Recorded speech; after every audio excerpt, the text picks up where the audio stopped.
আসসালামু আলাইকুম সম্মানিত ভিউয়ার্স, আজকে আমি আপনাদের মাঝে খুবই ইম্পর্টেন্ট একটি বিষয় নিয়ে আলোচনা করব। যারা ইউটিউব থেকে ডিজাইন নিয়ে বাড়ি নির্মাণ করতে চান তারা আজকের ভিডিওটি না টেনে সম্পূর্ণ দেখতে পারেন। আসলে যারা ইউটিউব থেকে ডিজাইন নিয়ে বাড়ি নির্মাণ করেন তারা কি সমস্যার মধ্যে পড়েন ইনশাল্লাহ আজকের ভিডিওতে আপনারা দেখতে পারবেন, এবং আমি আপনাদেরকে হাতে কলমে দেখিয়ে দিব। আপনারা যদি ইউটিউব থেকে ডিজাইন নিয়ে আপনাদের বাড়িটি নির্মাণ করেন তাহলে আপনাদের বাড়িটির কি সমস্যা আপনাদের ফেস করতে হবে ইনশাল্লাহ আপনারা এই ভিডিওর মধ্য দিয়ে জানতে পারবেন।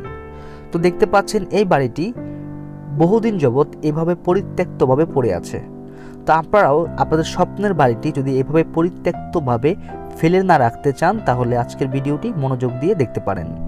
অনেক ভাইয়েরা আছেন যারা ইউটিউব থেকে আপনাদের বাড়ির ড্রয়িংটি স্ক্রিনশট দিয়ে নিয়ে মিস্ত্রি দিয়ে আপনার বাড়ির কাজটি করাতে চান, তারা আজকের ভিডিওটি দেখতে পারেন। কেননা আজকে আমি আপনাদেরকে দেখাবো যদি আপনারা স্ক্রিনশট দিয়ে ড্রয়িং নেওয়ার পর মিস্ত্রি দিয়ে বাড়ির কাজ করান তাহলে আপনাদের কোন জায়গায় সমস্যাটা হবে সেটা আপনারা অবশ্যই আমার এই ভিডিওর মধ্যে দিয়ে দেখতে পারবেন। তো বন্ধুরা, প্রথমে বলে নিচ্ছি আমাদের এই বাড়িটি বহুদিন যাবৎ পরিত্যক্তভাবে পড়ে আছে।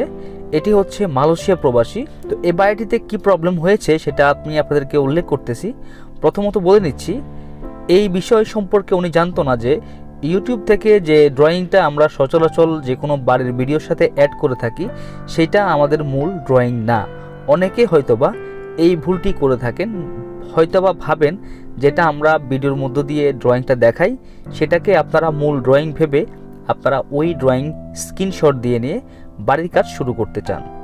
তো যদি আপনারা এরকম ভুল কাজটি করে থাকেন তাহলে আমি সেই ক্ষেত্রে আপনাদেরকে বলবো আমরা ভিডিওর মধ্যে যে ড্রয়িংটা দিয়ে থাকি সেটা কোনোদিনও মূল ড্রয়িং না।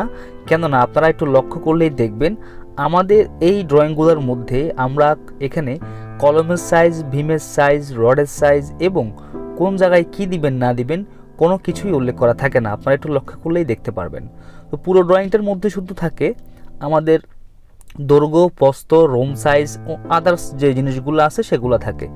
কিন্তু এখন আপনি যদি এই ড্রয়িং নিয়ে কাজ করেন প্রথম যে সমস্যাটা হবে সেটা হচ্ছে যে আপনার অবশ্যই একটা বাজেট আছে যে এই বাজেটের মধ্যে আপনার বাড়িটি আপনি কমপ্লিট করবেন। এখন সেই ক্ষেত্রে যদি আপনি ইউটিউব থেকে ড্রয়িংটা আনার পরে যদি আপনি মিস্ত্রিকে দেখান তখন কিন্তু মিস্ত্রি সেই কাজের হিসাবটা অ্যাকুরেটভাবে দিতে পারবে না। ফলে আপনাদের বাড়ি করার যে বাজেট তার থেকে বেশি খরচ হয়ে যাবে, আর অন্যথায় আপনাদের বাড়িটি টেকসই বা মজবুত হবে না। তা আমি আপনাদেরকে রিকোয়েস্ট করে বলবো যারা বাড়ি করার কথা ভাবছেন বা করবেন তারা চেষ্টা করবেন 15-20 হাজার টাকা খরচ করে হলেও দক্ষ একজন ইঞ্জিনিয়ার এবং দক্ষ একজন কন্ট্রাক্টর দিয়ে আপনাদের স্বপ্নের বাড়িটির ড্রয়িংটি করিয়ে নিতে। তো ড্রয়িংটি করালে আপনাদের যে বাজেট সে বাজেট অনুযায়ী ইনশাল্লাহ আপনার বাড়িটি নির্মাণ কমপ্লিট করতে পারবেন। হয়তো বা 50 থেকে 1 লাখ টাকা কম বেশি হবে। আপনি যদি 15-20 লাখ টাকা দিয়ে বাড়ি করতে পারেন অবশ্যই 20 হাজার টাকা খরচ করে আপনি ড্রয়িং ডিজাইনটি করাতে পারবেন আশা করছি। তো বন্ধুরা, এই বাড়িটি আপনাদেরকে আমি বাড়ির সম্পর্কে একটা আইডিয়া দিচ্ছি। দেখেন এই বাড়িটি কিন্তু ভিতরে ফিনিশিং খুব ভালো আসছে, বিকজ মিস্ত্রিরা কিন্তু গাঁথনির কাজে বা তাদের কাজে তারা দক্ষ, কিন্তু এখানে যে হিসাব নিকাশের বিষয়টা আছে সেটা নিয়ে তারা পাকাপোক্ত না।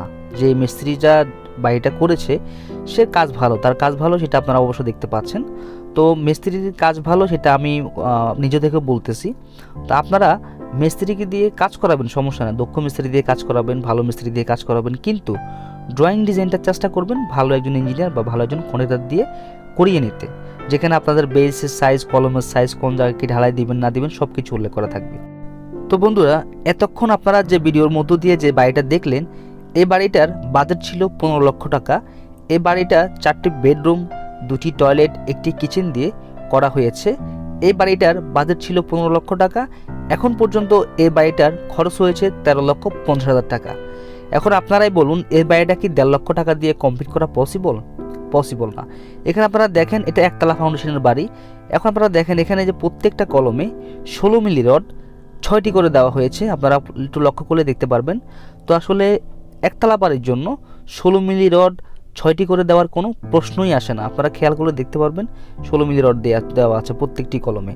তো এখানে গণহারে 16 মিলি রড দেওয়া হয়েছে প্রত্যেকটি কলমে, যেটা আমরা ক্যালকুলেশন করে বের করে তারপর আমরা কলমের মধ্যে দিয়ে থাকি। কোনো কলমে 12 মিলিও পড়ে, কোনো কলমে 16 মিলিও পড়ে, 4টা বা 5টা বা 6টা। তো বন্ধুরা, আশা করছি আজকের ভিডিওটি আপনাদের অনেক উপকার আসবে। তো এরকম তথ্যমূলক বাড়ির ড্রয়িং ডিজাইনের ভিডিও দেখতে চাইলে আমাদের চ্যানেলটি সাবস্ক্রাইব করে সাথেই থাকবেন। সবাই ভালো থাকবেন। আসসালামু আলাইকুম।